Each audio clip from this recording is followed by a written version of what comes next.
and the Force is with me. I'm one with the Force. The Force is with me.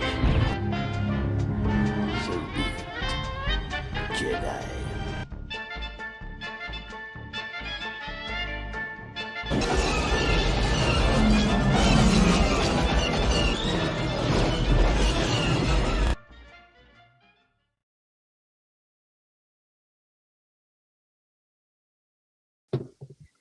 Hey, everybody. Welcome. It is Thursday night.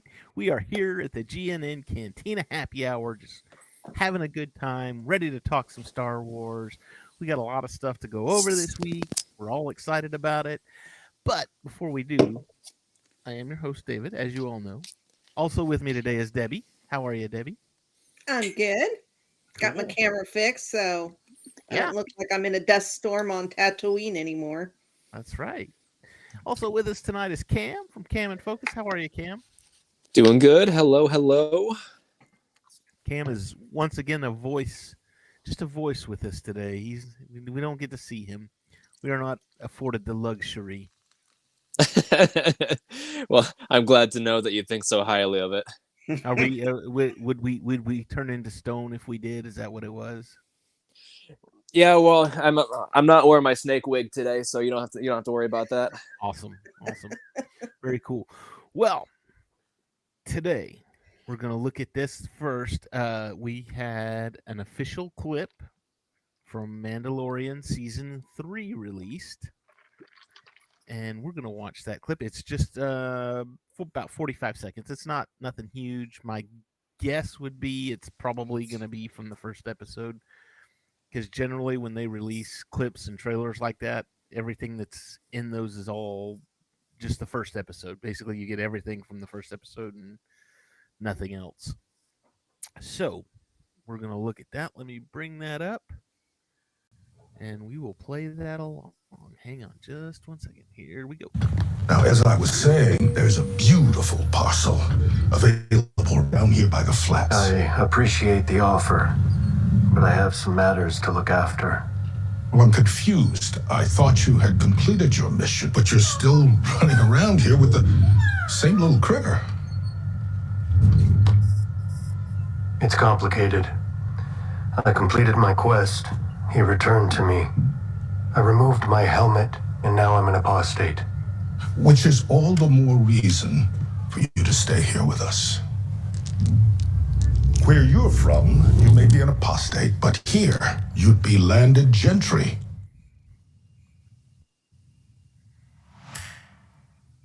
Oh, beautiful. So, yeah. So we look. Oh, you're killing me with this. Hang on. There we go.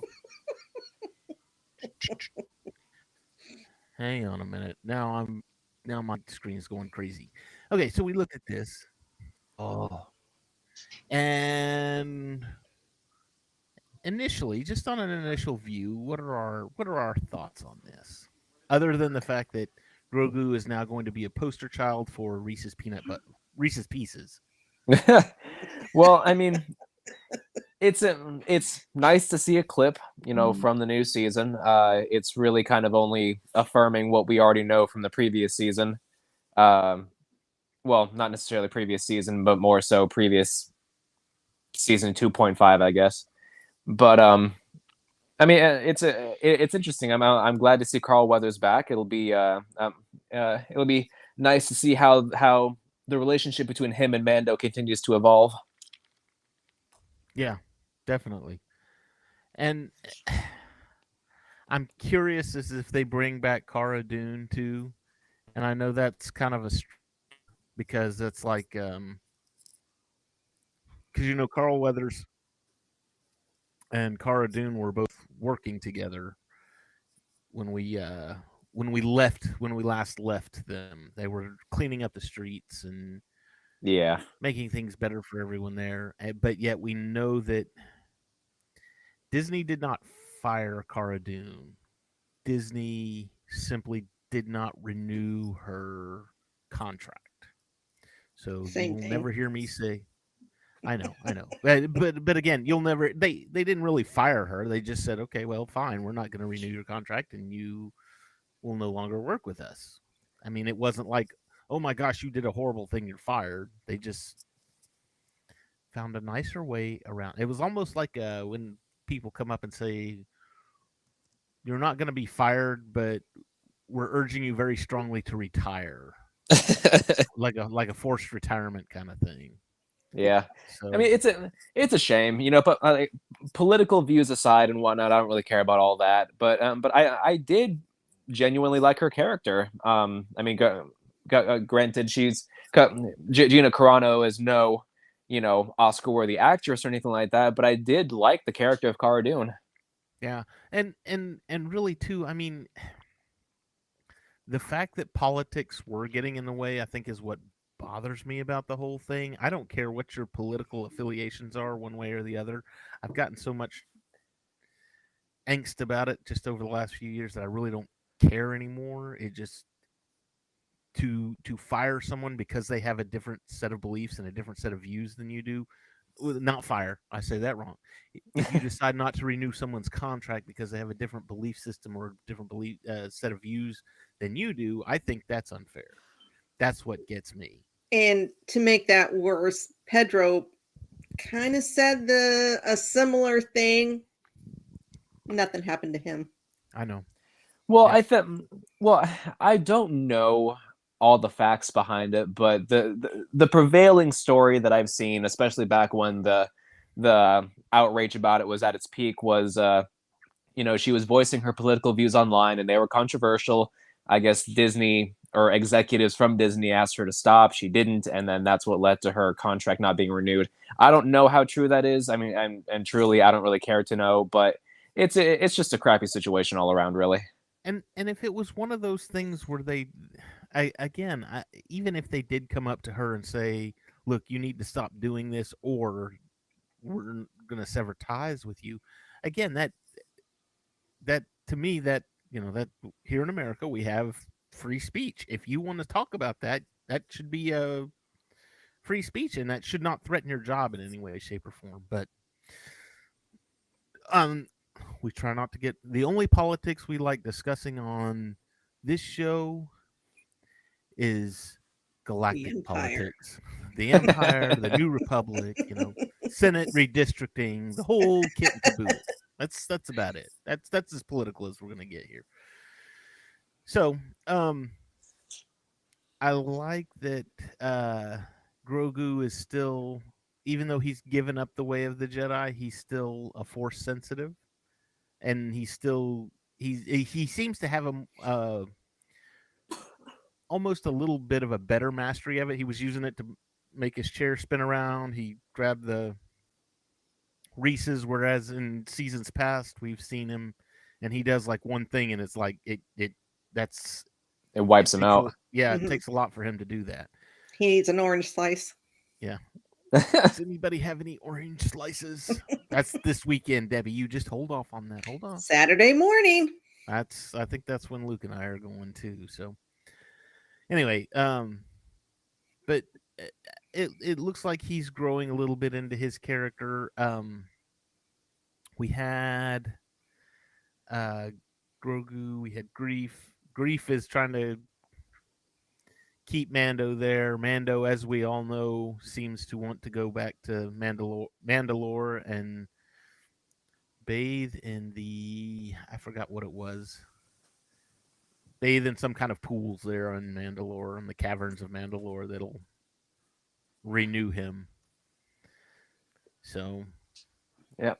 And then Faramir, Captain of Gondor, is going to come out and say, "To enter the Forbidden Pool bears the penalty of death." Nice. Yeah.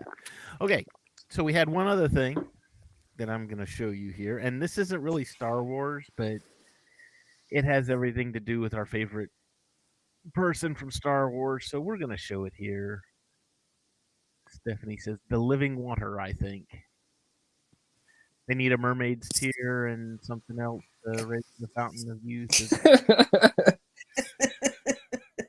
God, I hope it doesn't turn into a Pirates of the Caribbean thing. Anyway, all right, we're gonna show this other little clip. This aired during the Super Bowl, and I'm sure everybody in the world has seen it by now. But guess what? We're gonna watch it here. So we're gonna see what this is. Bring up my screen and I miss the desert.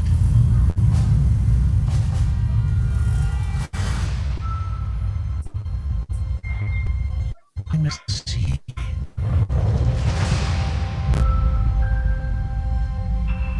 And I miss waking up every morning,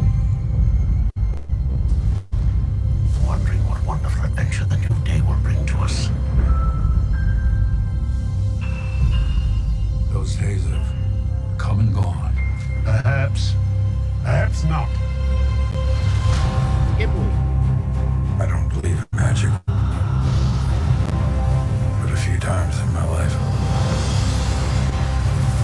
I've seen things I can't explain. And I've come to believe it's not so much what you believe.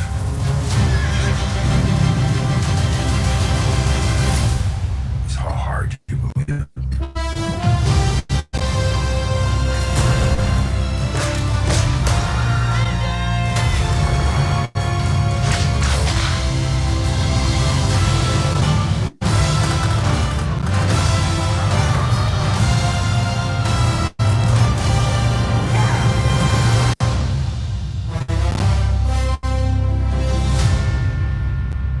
Who is this man? I'm her godfather. Related.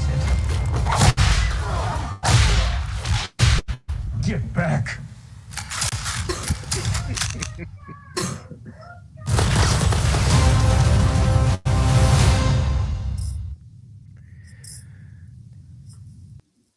Man, okay. Harrison There we Ford's go. stunt double's gonna have a fat check from that.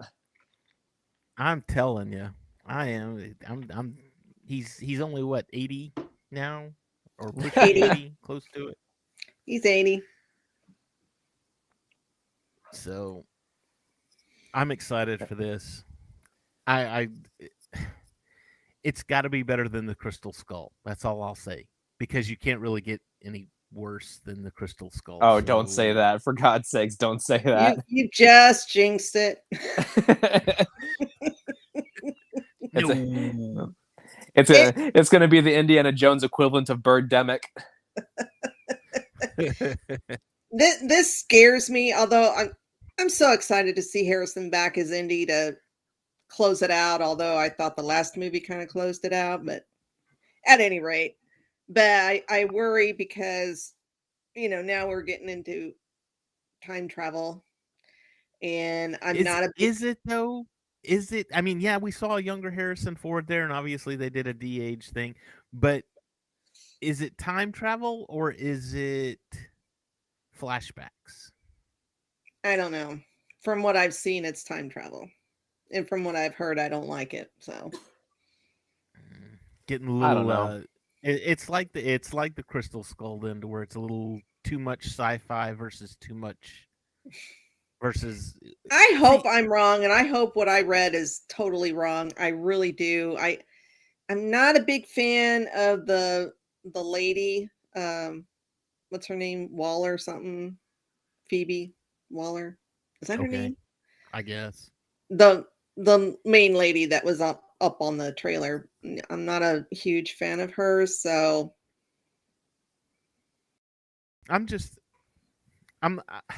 for me, Indiana Jones, and I hope you're wrong with this time travel thing, mainly because for me, Indiana Jones, you had Star Wars for me, which covered the sci-fi aspect of things. That's where time travel comes in. That's where space battles and aliens and things like that all come in. Whereas Indy was more okay, this is on Earth, and we're looking at the mystic side of things. You had the Ark, the lore, the legends. the lore and the legends and stuff. You had the Ark of the Covenant. You had the Holy Grail. You had the Thuggee cult that you were fighting. I mean, you went from thuggies to Nazis to Chinese gangsters, and it was just that there was a good, it wasn't like just, oh my god, this is. And then Crystal Skull happened, and there's a they're interdimensional beings, and the UFO flies up out of the lake and takes off, and it's like, Yeah, the series no longer felt grounded at that point. it was. Well, I mean, it is based off of lore, and there are crystal skulls. They can't explain them, but I didn't hate that movie. It's just not my favorite because Last Crusade will probably always be my top number one. Oh yeah. Oh, and somebody else posted a meme. I think it was one of our guys on Geek News. In fact, it may have been Andrew. So Andrew, if you're watching, here you go. Avocoda says, so he's fighting space Nazis? I don't think No, so. he's not fighting space Nazis. They're just going back in time or whatever. Something. Supposedly, that's just what I'm hearing, and I hope I'm wrong, but supposedly they go back in time and change something. I'm excited for it, but somebody posted, and like I said, I think it was Andrew posted this meme to where it showed a picture of Harrison Ford, and it said, "It's the summertime. Indiana Jones is coming out, and Michael Keaton is Batman again. We have time traveled back to 1989," which is I remember seeing both of those movies in 1989. Yes. Oh, we were all kinds of excited for Indiana Jones. So, and yes, by far, that is my Last Crusade. Probably is my favorite by a long shot. So, yeah, I was one of those weirdos that always preferred Temple of Doom. Well, Temple of Doom was fun because you had the whole heart scene, and Kalema, Kalema. You've betrayed Shiva.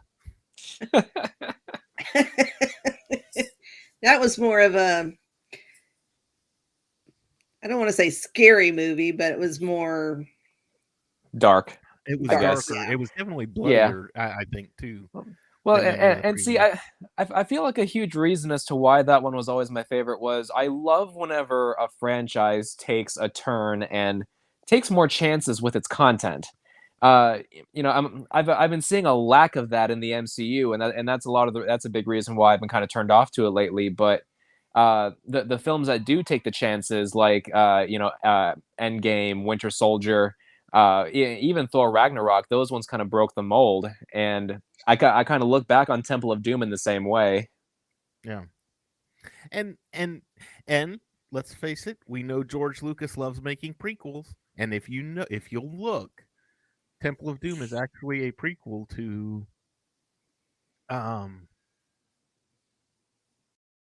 Raiders of the Lost Ark. In fact, I think it happens 1934 for Temple of Doom, 1936 for Raiders, and then I think it was 38 for Last Crusade. Oh, it looks like William with the Geek and I podcast doesn't have high hopes for it. This movie will make the Crystal Skull. That's not William. That's Geek and I. That's John Biscardi. Oh, yes, that's right. I'm sorry. Geek Gauntlet. My bad. Go check out the Geek and I podcast, by the way. A lot of fun there. John has a great time. Geek and I podcast. Oh. William is on the Geek Gauntlet. So go check them out. They're on Saturday nights. So anyway, that's the two trailers we had.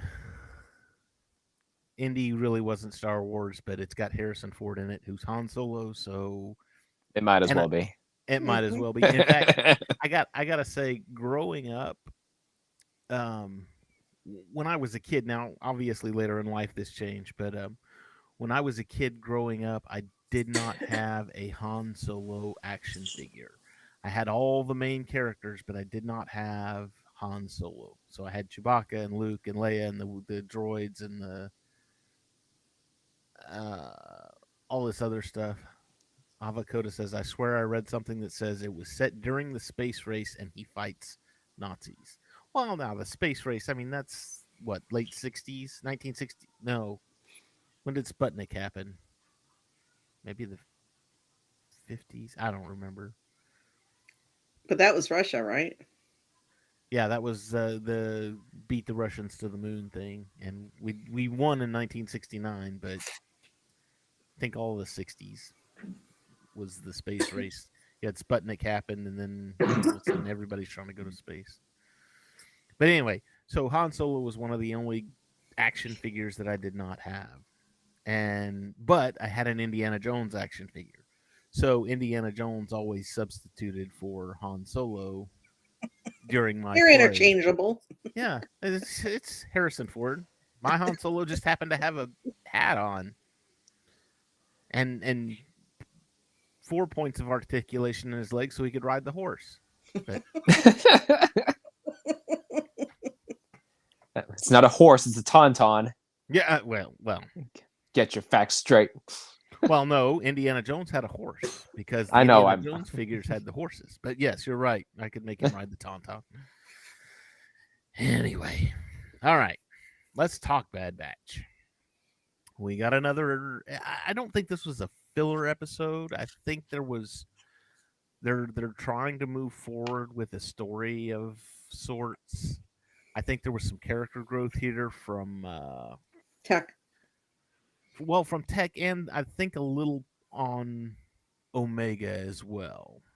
Yeah, And that they had a really good moment there, and it's nice to have a moment where we're able to have the characters sit down and actually talk about their feelings, right. and not just, hey, we need to do this mission, or hey, things are going sideways, we have to get out of here. And it's character drama. I love it. I love coming back to it, and this episode had that.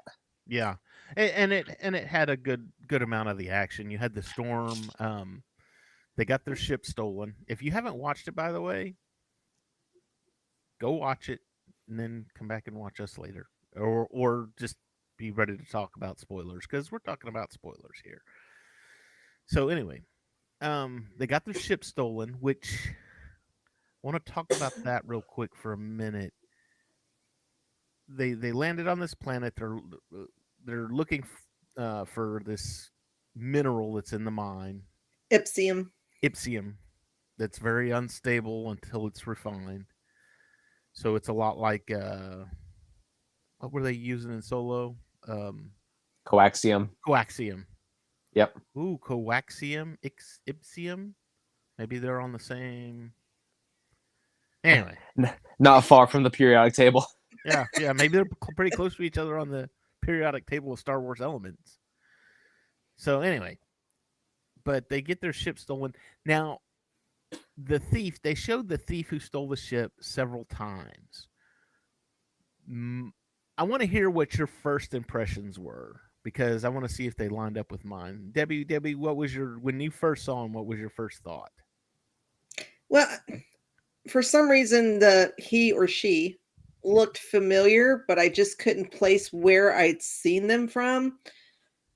Because when they were first looking through the binoculars when I seen the hair, my first thought was Hondo. That's exactly right. That's exactly what I was thinking. But then I seen the hands, and I'm like, no, those are human hands. God damn it! Oh, I was so ready for Hondo. I was like, I was too, and then I was like, yeah, geez. So yeah, but they do. Even after I realized it wasn't Hondo, they still looked familiar. So I'm kind of wondering if it's somebody we've seen. That the hair looks familiar too. Yeah, it may not have been this season, but maybe in a previous season. Maybe. I just can't place where I've seen him from. Cam. I'll be honest. I didn't really get anything like that from seeing the thief. I didn't get any sense of familiarity from it. No. I thought that maybe this is some new character that's being introduced or something, and That could be. Yeah, I don't know. Maybe it's just wishful thinking on Dave and I's part. Maybe. Let's see Hondo. This is going to be the Star Wars and MCU crossover. It's Mephisto. Mephisto confirmed. No, I saw his head too initially when he went. I didn't even see wasn't even paying attention to his hands. All I saw was the helmet, and I was like, "Oh, it's Hondo!" Oh, I was so excited. And then it showed him running toward the ship or riding the speeder toward the ship, and I'm like, "Oh, he's got his face covered. Is that Hondo? No." And then the hair, and I'm like, I've seen that hair somewhere before, and I can't place it. But anyway, maybe it's another clone. Yeah, I don't know. I saw the hair and I racked my brain. I was like, okay, this is Dave Filoni we're talking about here. That has got to be somebody we know. He's popped somewhere in either the Clone Wars, Rebels, or here. So yeah, the articles are going to start going around. Fans speculate that this character was a background character in this frame of Dave Filoni's show, The Clone Wars. That's Dave Filoni just going, hey, don't forget I made this too. Yeah, he's got a corkboard chart. It's like he's looking at it every day. Who haven't I used yet? So they get their ship stolen. They're looking for this mineral. I think one of the because at some point during the episode, you really got the sense that Omega was. It's almost like she's going through her teenage angsty years. You know, I see you smiling at it. You can laugh at my cat, Debbie. It's cute. The pretty kitty. There. Anyway, but she's going through this. She's kind of like she's going through a phase to where it's like you don't know anything. You know, you get those teenage years, and Cam, I don't think you're there yet. Debbie, you've been through it. I've been through it. Where you don't think I'm there? What?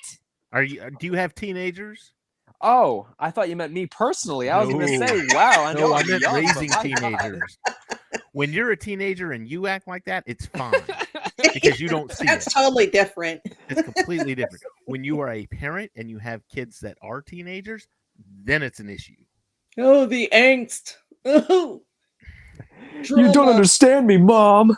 Exactly. Run up to your room, slam the door. but you saw that too while she was when she was drilling the stone, trying to, and they're like, just be careful, do it this way, do it, don't jar anything. And she's almost like, I know what I'm doing, just leave me alone and let me do it. And that's teenager. She's growing, and we get that.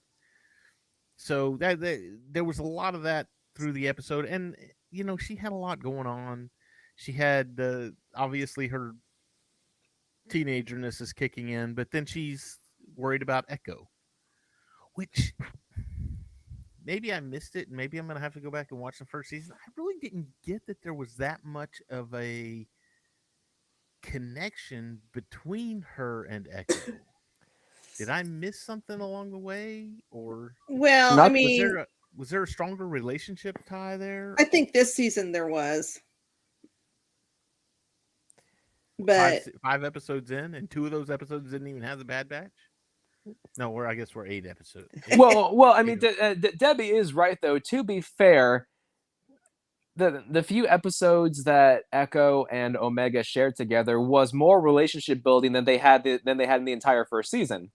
Mm-hmm. So I guess obviously the implication is, a good amount of time has passed. Their relationships have strengthened, but they chose to focus more on showing the progressed relationship of Echo and Omega over everybody else, just to kind of set us up for this moment. For when Echo left and Omega can. Yeah, because I mean, be upset they lost Crosshair, but I don't think she was really attached to him, and plus he's an asshole anyways. But well, okay, now again with Crosshair, so Crosshair left them in the series premiere of the Bad Batch. So that 3-episode arc is when he left, and that's when they first met Omega. She really did not have any kind of time to build any kind of relationship with him. Hers was, in fact, her relationship with Clone Force 99 at that point was just she knew of them, and she was excited when they were there because she knew that they were clones that were different, and she was a clone that was different. And I think that the fact that she's different really hit home because, I mean, she was kind of taking it out on Tech, but I think it probably could be applied to all of the clones right there, the Bad Batch. But since he was nearby, she didn't understand why it didn't affect him that Echo left. Yeah, I mean, he was acting kind of callous about it, and well, not about Echo leaving at first, but acting callous in general because their mission was going sideways, and I think it took them being alone and having that quiet moment for her to really drill in and say, "Hey, you've been acting like this. Why?" Or you haven't been acting like this. Is more. Yeah. She's like, why don't But it's you what care? soldiers do. Yeah. All the clones do that. And Tech would be the one to ask that because of all of what's left of the Bad Batch. I think Tech would be the one that would. I mean, I could see Crusher and Hunter showing some kind of emotion over it. You mean Wrecker? Wrecker. What did I say? Crusher? Yes. Yeah. Wrecker and Hunter, I could see both of them showing some sort of emotion because they have displayed emotion. Whereas Tech has been very cool, calm, logical about things. He's like the Vulcan. That's exactly what he's like Mr. Spock, where well logically, Captain, if you look at it this way, then we're going to get it done this way. So Yeah, I think it points out, and it's a good lesson for kids and even adults. People process things differently, whether it's grief, happiness, sadness, depression. We all process it differently in our own little ways. And I thought it was a good lesson for everybody. Yeah, and it was a really good line from him too. Whenever he said, "I might process things differently than everybody else, but that doesn't mean that I feel any less than you." Right. Mhm. Yeah. It just goes to show that the clones were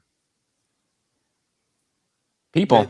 The clones were people, exactly. Yeah. And I think the episode arc just prior to this with the whole what's her name trying to get the senator trying to get Chuchi. Chuchi. I Yes. was gonna say okay. Yeah. I was gonna say something completely different, but whatever. Anyway, so you had Chuchi she was fighting for the rights of the clones. She's like, I'm trying to get them benefits and all this other stuff. And it seems like that's where this episode is kind of not episode, this season is kind of going, saying, okay, the Clone Wars are over, the clones have nothing to do now, but the clones are still people. And yeah, you can just look at them and say they're clones, but they're not battle droids to where they're just mindless and subservient. You saw it with Cody too. Cody goes AWOL. So as you guys know, my big complaint about the first season was that no character got an arc. Granted, no major character arcs have been set up for this season as of yet. If there has, I haven't really noticed. But I'm definitely getting more of that. The first season was showing them how good of soldiers they are, whereas this season is starting to show you how human they are. Right. And I do wish we got a bit more of that. I do wish that they kind of really zeroed in on creating a bit more drama rather than just, they're having this adventure this week and this adventure this week, and kind of sprinkling the drama in between. But I wish that there was a bit more. But I mean, what we are getting it. And so I'm definitely happy about that. It's a huge improvement over the first season. And we did have a lot of filler episodes at the front of this season. I mean, you had the season premiere, and it was like 3 filler episodes in a row. Yeah. So maybe that's it for the season as far as filler goes. Maybe now we're actually getting into some meat and potatoes as far as what's going to be happening with these guys and what's going on with them. So yeah, I'm anxious to see how it progresses. I was kind of surprised that this episode ended on like a legitimate cliffhanger. Mm-hmm. It really did, and I'm actually anxious to see how it was a cliffhanger, but not really. I mean, it was self-contained in the fact that yeah, they've got to go find their ship, but they also made mention of it's. I think it was Tech that said it's just a ship. It can be replaced. We can find something else. And you're looking at it going, no, it's not just a ship because I think they're. Home. Well, it's their home, but if you'll notice, I've noticed this a lot in Star Wars, and this is one of the things I like about it, is that the ships themselves, you've got ships like the Millennium Falcon, you've got ships like the Razor Crest and the Star Destroyer. Each one of those ships plays such a huge role within the Star Wars universe that it's almost like that ship is a character within the universe, and you hate to see it go. In Mando season 2, when they blew up the Razor Crest, I was just Oh going, man. ugh. I was like, oh, it was like my heart stopped. I was like, no, that's his ship.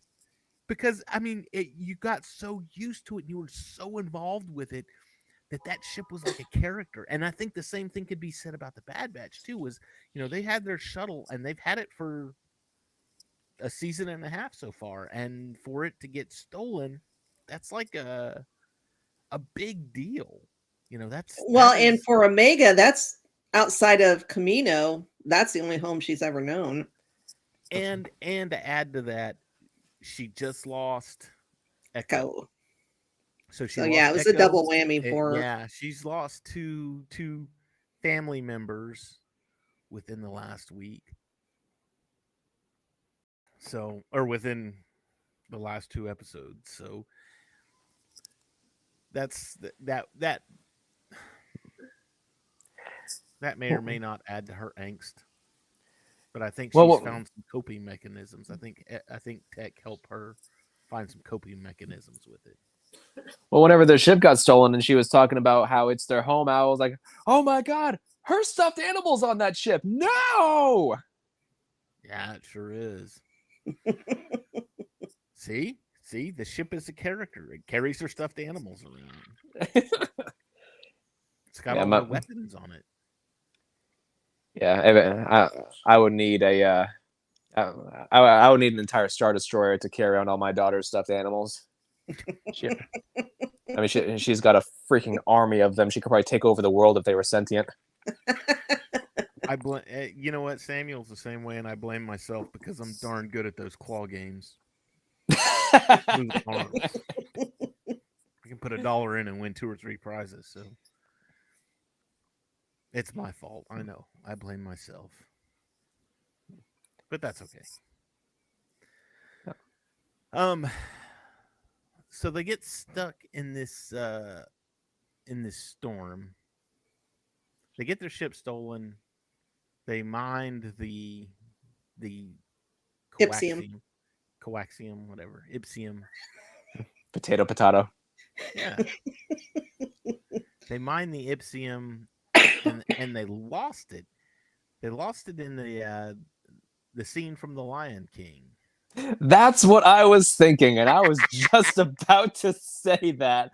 I was like, oh, and then Wrecker went back down there. I was like, oh my God, we are not getting a freaking Mufasa moment right now. I was thinking, if he dies, that's gonna be the thing that'll push Omega over the edge. That's just the. And I was kind of thinking that too, but at the same time, I was thinking, no. He is not going out like this. If they're going to kill off anyone in the Bad Batch, it is not going to be trampled under a stampede of deer. Now, while the rest of them hang from the edge of the cliff on a rope, which, okay, they're running from the deer. I guess Omega has been training because she was the first one up the rope, and she got up there quick. Mm-hmm. Because Tech and Hunter were right behind her. And I'm thinking, geez, she's got to be doing something right because I couldn't do that. She does her push-ups and sit-ups and drinks a lot of juice. Well, she's not wearing all the armor they do either. So, plus she probably weighs 60 pounds if she's lucky. She's eating her Wheaties. So anyway, they lose the gypsum and caught that, did you? You're doing it on purpose at this point. I swear. So they went out. They got them some dim sum.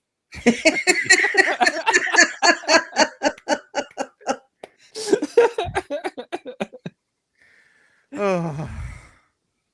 Anyway, He's had They- a rough day.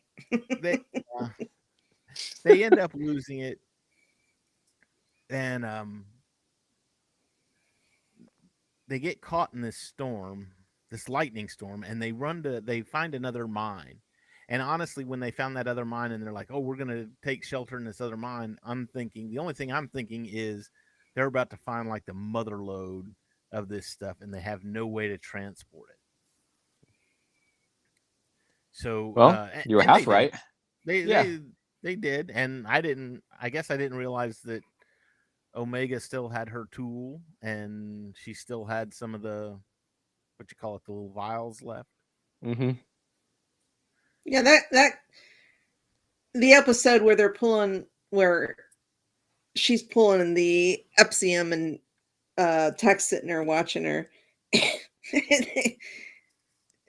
She gave him like the third vial or whatever. In this whole episode, he's emphasized, be careful, that, Very volatile. But then you see him and he's just throwing it in the bag without care. It's like blank, and it's clanking against the other vials, and I'm like, "What the hell?"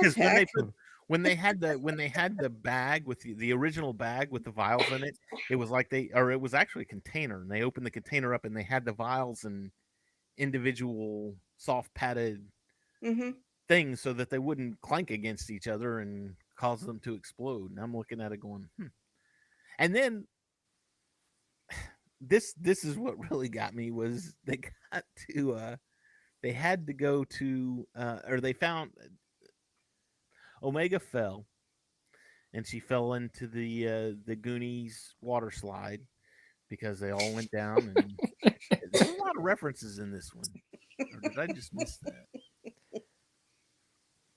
But they come out the chute, and then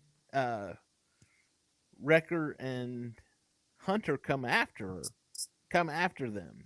They have their little bonding moment, and then he says, hey, we found daylight, come down here, but you got to go get our gear first. And it's like, okay, so you're telling me that they were able to, that stuff that's so volatile can survive a trip down the rapids and a fall into a lake, and it's not gonna go off. I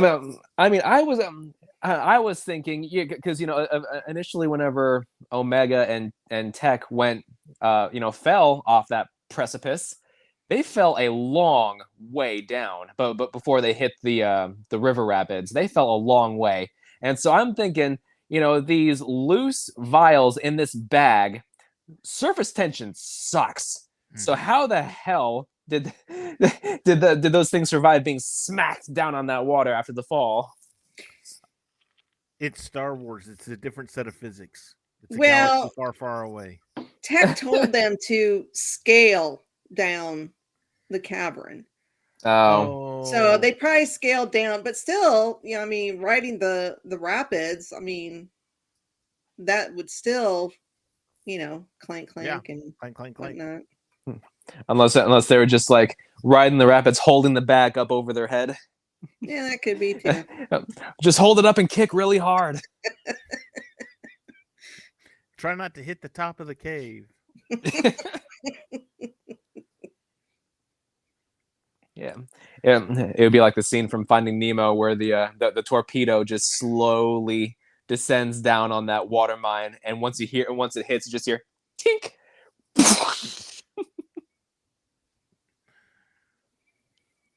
I tell you what, I am so over Sid.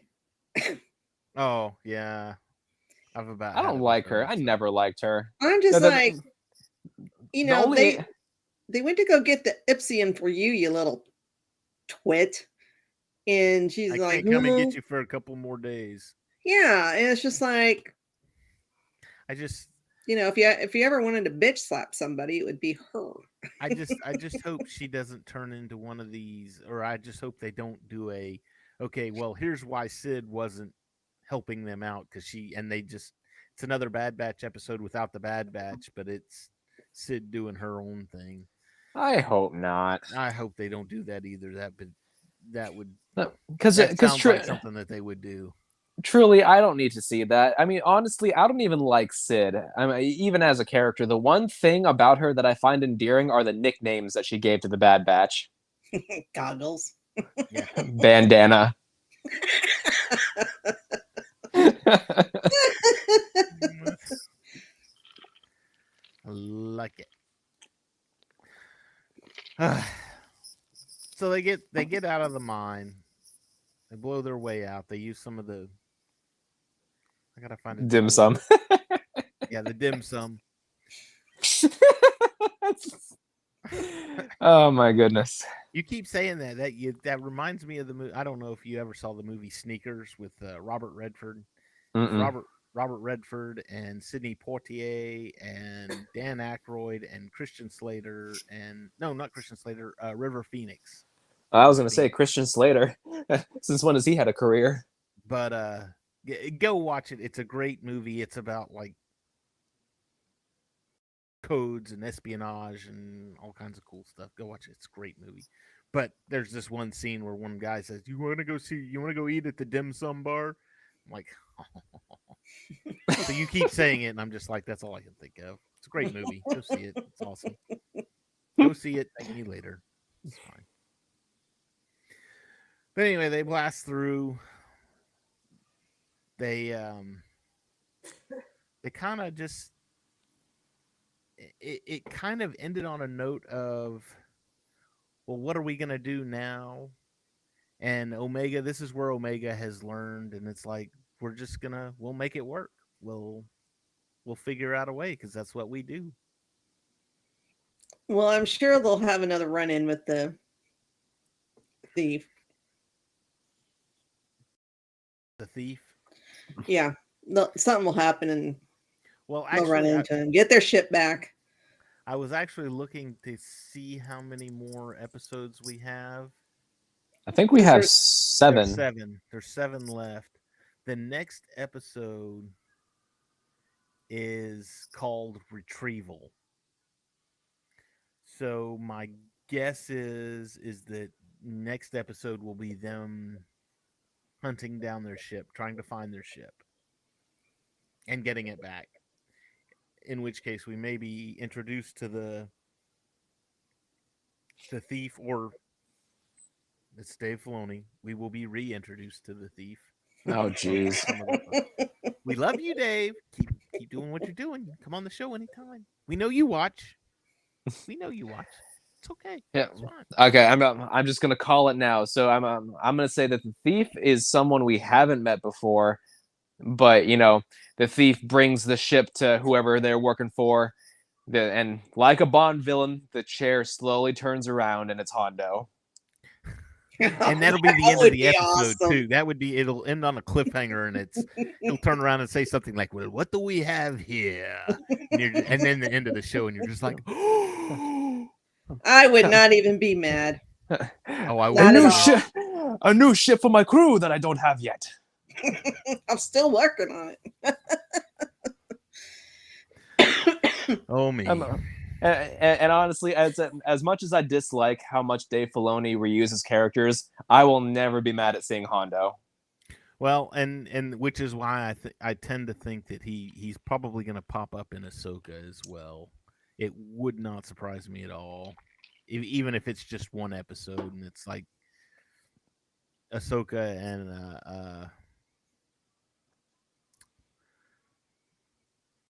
I can't even think of her name now. The little Sabine? Mandalorian girl, Sabine. Yes. Yeah. I'm getting old, Debbie. I can't remember these names. They're killing me with this. Wait But till you anyway, get to my age, and you'll really be in trouble. yeah, I know, right? I had that issue this morning. I was like, holy crap. I was But, halfway to work and realized I don't remember if I shut off my straightening iron, so I had to come back home. I still made it to work on Did I time, but close the garage door? I've done that Oh. before. Left the garage door open. Holy crap! Where do I work? Oh, Am I I wish. leaving the house right now? Yeah. Don't leave it.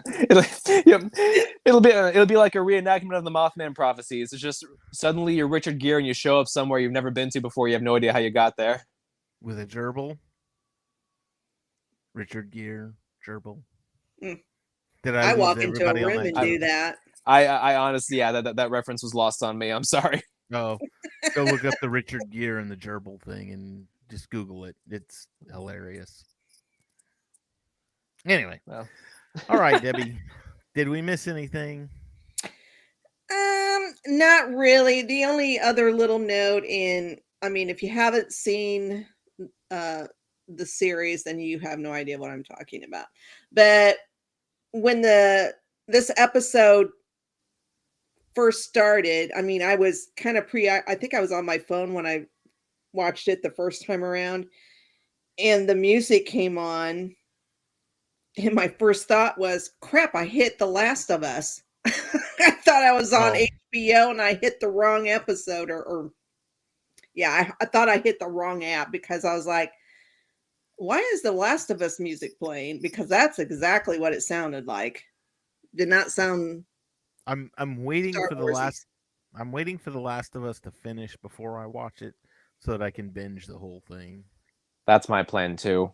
I'm curious about it. I never played the games, but I'm Party curious poopers. about it. I like Pedro Pascal, and it's got nothing but good reviews. So I'm just sitting here thinking, oh, geez, I'd really Well, love to. It's continuously tense, gut wrenching. I don't know how many times I've cried. Did either of you see the Saturday Night Live with Pedro Pascal? They did a Saturday Night Live skit, and it was Pedro Pascal transporting another young person across a desolate wasteland, but his name was Mario. They hired him because he was a driver. He was hauling a princess across the wasteland. They had to go find help in Luigi. It was hilarious. It was just it was like, because it was all real serious and everything, but you could tell it was Mario, and he's like, who is it? It's a me, Mario. We need to get across the wasteland. Well, here we go. Oh, it was hilarious. Go look up the Saturday Night Live Mario Kart skit. Great stuff. Good stuff. Okay. But that was it, Debbie. We're good. That was it. Perfect. We got everything. Hey, we did pretty good. Shameless plugs. Debbie, you got anything? MCU Monday, we will be reviewing Ant-Man Quantumania, which I'm really hoping it's good. I really want to love this movie. Yeah. It's gotten a lot of mixed reviews. I think Luke looked at it the other day, and I think he said currently it's a 55 on the tomato meter right now. Yeah, as far as Rotten Tomatoes go. Pay But that attention to that. includes that includes, I like that one because it includes critic scores and audience scores. Now, I don't think the audience score is up all that much because the movie hasn't released. I'm sure it'll be up tomorrow. Yeah, it's just been all critic scores so far.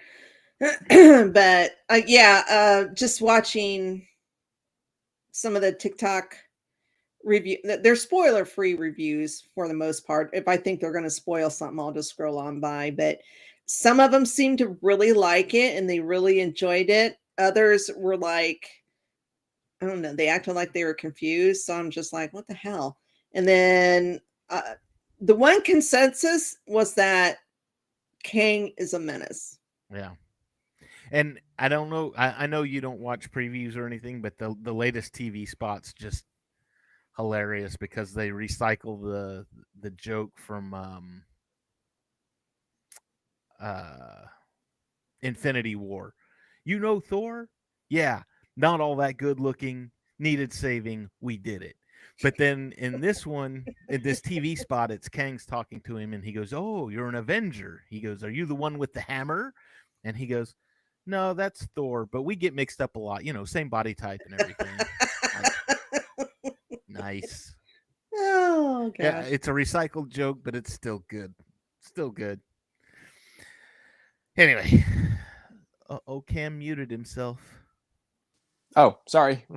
I was gonna say, did you mean to mute yourself? So, Cam, shameless plug. On Sunday at 7 p.m. Central Standard Time, I will be interviewing best-selling author Jonathan Mayberry, five-time Bram Stoker Award winner. There is a Netflix series based off of his works called V Wars. Good stuff. Check it out. Jonathan Mayberry is a legend in the adult fiction world, so definitely looking forward to that. And on March 18th, I will be doing press coverage of Clarksville Comic-Con. So, hoorah! We here at Geek News Now are pro Comic-Con, and we will be at several various Comic-Cons over this year. You come out and see us. Come say hi. Shake our hand. We'll take a selfie with you. It'll be great. $5. You can take a selfie, but if you want an autograph, that's going to cost you.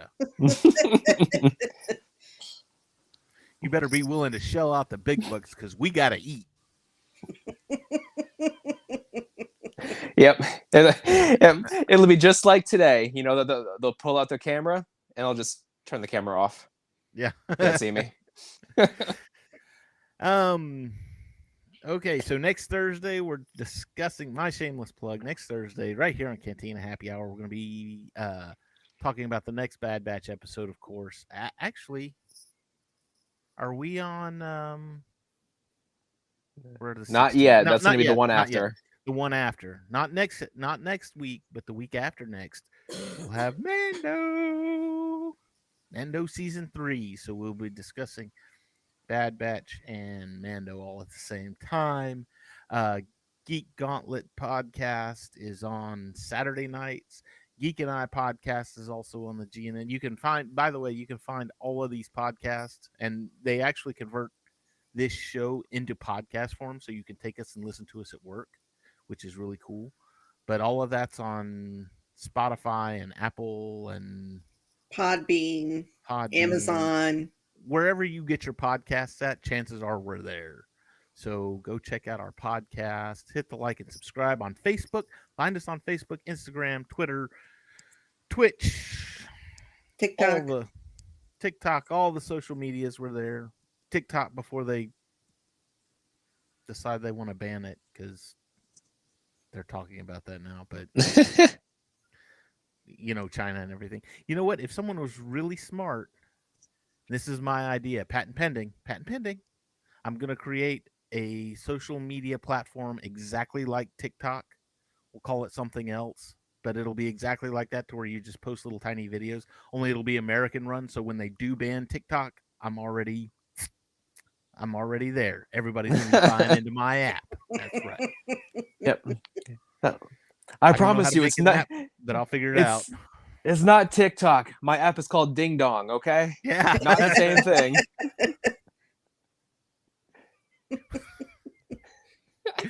Anyway, so go check us out on all the social medias. We're all out there.